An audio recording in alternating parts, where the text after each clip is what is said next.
নমস্কাৰ ছাত্ৰ-ছাত্ৰীসকল, স্বাগতম জনাইছোঁ আমাৰ ইউটিউব চেনেললৈ। আমি আজি আলোচনা কৰিম অনুশীলনী 1.1 প্ৰতিটো সংখ্যাক ইয়াৰ মৌলিক উৎপাদকৰ গুণফল হিচাপে প্ৰকাশ কৰা। প্ৰথম উদাহৰণটো লৈছোঁ 140। এতিয়া আমি যদি 140ক যিহেতু ইয়াত শেষত শূন্য আছে, গতিকে এই যুগ্ম সংখ্যা 2ৰে হৰণ কৰোঁ।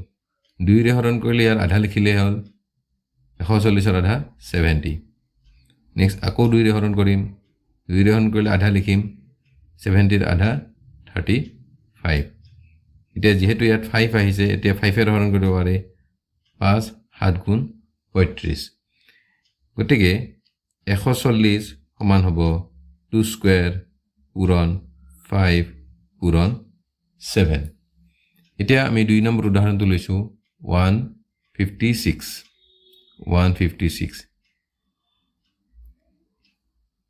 যেহেতু এইটো এটা 6 এটা যুগ্ম সংখ্যা, গতিকে ইয়াক আমি 2ৰে হৰণ কৰিব পাৰোঁ। 2 7 গুণ 14, 2 8 গুণ 16। 2ৰে হৰণ কৰিম। 2 3 গুণ 6, ইয়াত 1 হৈছে কাৰণ ইয়াত 7 আছে। 18 হৈছে 2 9 গুণ 18। এইটোক 3ৰে হৰণ কৰিম। 3 1 গুণ 3, 3 3 গুণ 9। এতেকে আমি 156ক লিখিম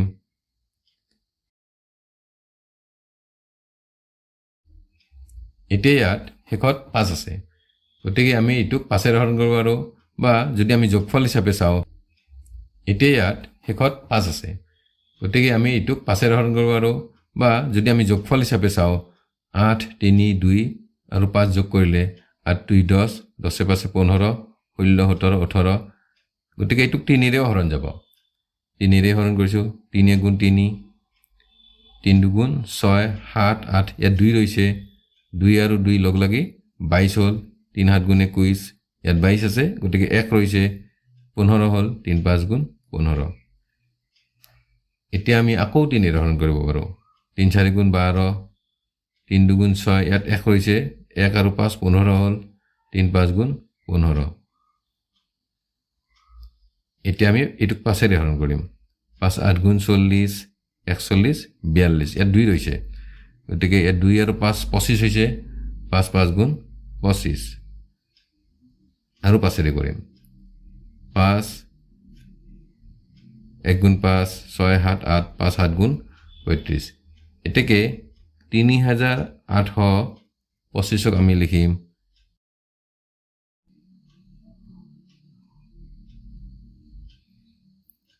5005ক 5ৰে হৰণ যাব।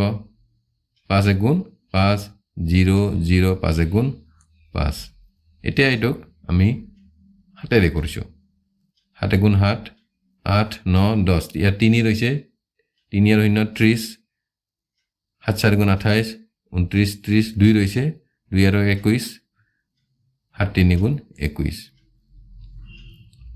এতিয়া আকৌ 11ৰে কৰিছোঁ। 11ৰে 11 গুণ 11 12 13 14, 3 ৰৈছে। 11 3 গুণ 33। এতেকে 5 ছাত্ৰ-ছাত্ৰীসকল, আমি এতিয়া এই প্ৰশ্নটো লৈছোঁ, 2 নম্বৰ প্ৰশ্নটো। দেখুৱাব লাগে যে তলৰ সংখ্যাকেইটাৰ লসাগু আৰু গসাগু উলিয়াব লাগে প্ৰথমে, তাৰপিছত সত্যাপন কৰিব লাগে, মানে প্ৰমাণ কৰিব লাগে লসাগু আৰু গসাগুৰ যিটো পূৰণফল হয়, সেই দুটা হয় সংখ্যা দুটাৰ পূৰণফলৰ সমান। প্ৰথম প্ৰশ্নটো লৈছোঁ 26 আৰু 91। এতিয়া আমি যদি 26ক মৌলিক উৎপাদকীকৰণ কৰোঁ, 26ক আমি 2ৰে হৰণ কৰিম। 2 1 গুণ 2, 2 3 গুণ 6। গতিকে 26 সমান হ'ব 2 পূৰণ 13। আৰু 91 হ'ব, 91ক যদি আমি হৰণ কৰোঁ, 91 আমি 7ৰে হৰণ কৰিলোঁ। 7 গুণ 7 8 9 2 ৰৈছে। 7 3 গুণ 21। গতিকে 91 মান হ'ব 7 পূৰণ 13। এতেকে HCF হ'ব, সিহঁতৰ HCF হ'ব 13। আৰু LCM হ'ব 2 পূৰণ 7 পূৰণ 13, মানে 13টো কমন আছে, 13টো আহিব। নেক্সট এই LCMত 2 যিটো বস্তু কমন নাথাকে, যিটো সংখ্যা, এইটো আহিব, আৰু যিটো এইটো 7টো কমন নাই দুইটাতে, তথাপি আহিব। এতিয়া আমি গতিকে এলচিএম হ'ল 2 পূৰণ 7 পূৰণ 13 পূৰণ কৰিলে হ'ব 182 এতিয়া আমি উলিয়াম HCF ইনটু LCM HCM মানে হ'ল 13 আৰু LCM মানে হ'ল 182 এই দুটা পূৰণ কৰিলে হ'ব আৰু সংখ্যা দুটাৰ পূৰণফল আমি চাম এতিয়া সংখ্যা দুটাৰ পূৰণফল হ'ব 26 ইনটু 91 গতিকে ইয়াক পূৰণ কৰিলে পাম আমি 2366 অৰ্থাৎ HCF আৰু LCM ৰ পূৰণফল সংখ্যা দুটাৰ পূৰণফলৰ সমান প্ৰমাণিত এতিয়া আমি দ্বিতীয় প্ৰশ্নটো লৈছো 510 আৰু 92 510ক যদি আমি মৌলিক উৎপাদকীকৰণ কৰোঁ 510 5 হৰণ কৰিছো 5 গুণ 5 5ত কৰি 1 সৰু গতিকে 0 দিম 10 হ'ল 5 দুগুণ 10 এতিয়া আমি 2 ৰে কৰিম 2 5 গুণ 10 2 গুণ 2 এতিয়া আমি 3 ৰে কৰিব পাৰো 3 গুণ 3 4 5 2 ৰৈছে 21 3 7 গুণ 21 এতেকে 510 হ'ব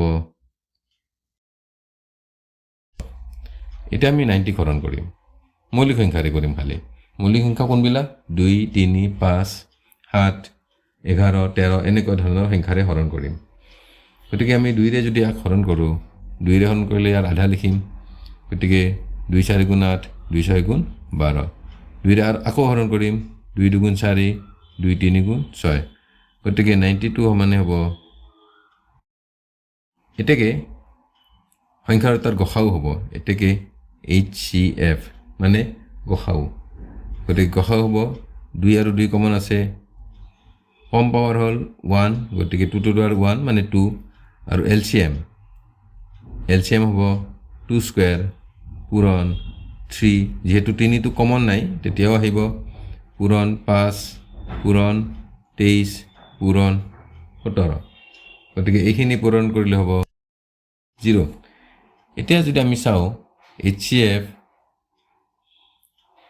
ইনটু LCM HCF মানে হ'ল ইয়াতে 2 পূৰণ 2 3 4 6 0 ইয়াৰ এনসাৰ হ'ব 46920 আৰু সংখ্যা দুটাৰ পূৰণফল মানে সংখ্যা দুটা আছিল 592 কৰিলে পাম আমি একেই HCF আৰু LCM ৰ পূৰণফল সংখ্যা দুটাৰ পূৰণফলৰ সমান এতিয়া আমি তৃতীয় প্ৰশ্নটো লৈছো 336 আৰু 54 336ক যদি আমি মৌলিক উৎপাদকীকৰণ কৰোঁ আমি প্ৰথমে এটো যেহেতু হেকত 6 আছে অৰ্থাৎ যুগ্ম সংখ্যা 2 ৰে হৰণ যাব 2 ষোল্ল গুণ 32 ইয়াত 33 আছে 1 ৰল 2 8 গুণ ষোল্ল 2 8 গুণ ষোল্ল 2 4 গুণ 8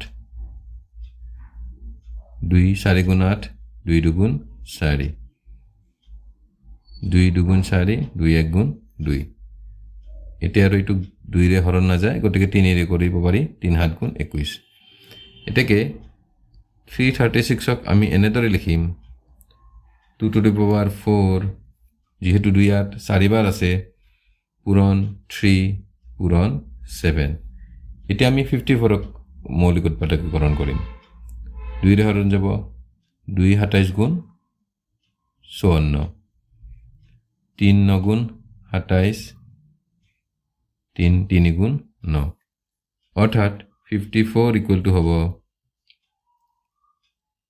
2 into 3 কিউব এতেকে HCF অৰ্থাৎ গসাউ এতিয়া আমি প্ৰথমে কমন সাম কি আছে 2 আছে কমন সৰ্বনিম্ন পাৱাৰ 1 গতিকে 2 to the power 1 পূৰণ 3 কমন আছে 3 সৰ্বনিম্ন পাৱাৰ 1 গতিকে 3 to the power 1 গতিকে এনসাৰটো হ'ব 6 আৰু LCM ত সৰ্বোচ্চ পাৱাৰটো আহিব প্ৰথমে 2 to the power 4 পূৰণ 3 কিউব পূৰণ 7 এনেদৰে আমি প্ৰতিটো সংখ্যাৰ গসাউ আৰু লসাউ উলিয়াব পাৰো ইয়াৰ পিছৰখিনি তোমালোকে নিজে কৰি চাবা মৰমৰ ছাত্ৰ-ছাত্ৰীসকল আজি আমি তৃতীয় প্ৰশ্নটো লৈছো মৌলিক উৎপাদকীকৰণ পদ্ধতিৰে তলৰ অখণ্ড সংখ্যাবোৰৰ গসাউ আৰু লসাউ উলিয়াব লাগে এতিয়া প্ৰথম প্ৰশ্নটো লৈছোঁ 12 12ক যদি আমি মৌলিক উৎপাদকীকৰণ কৰোঁ মই ইয়াত কৰি দেখুৱাইছোঁ 12 2 6 গুণ 12 2 3 গুণ 6 গতিকে 12ক আমি লিখিম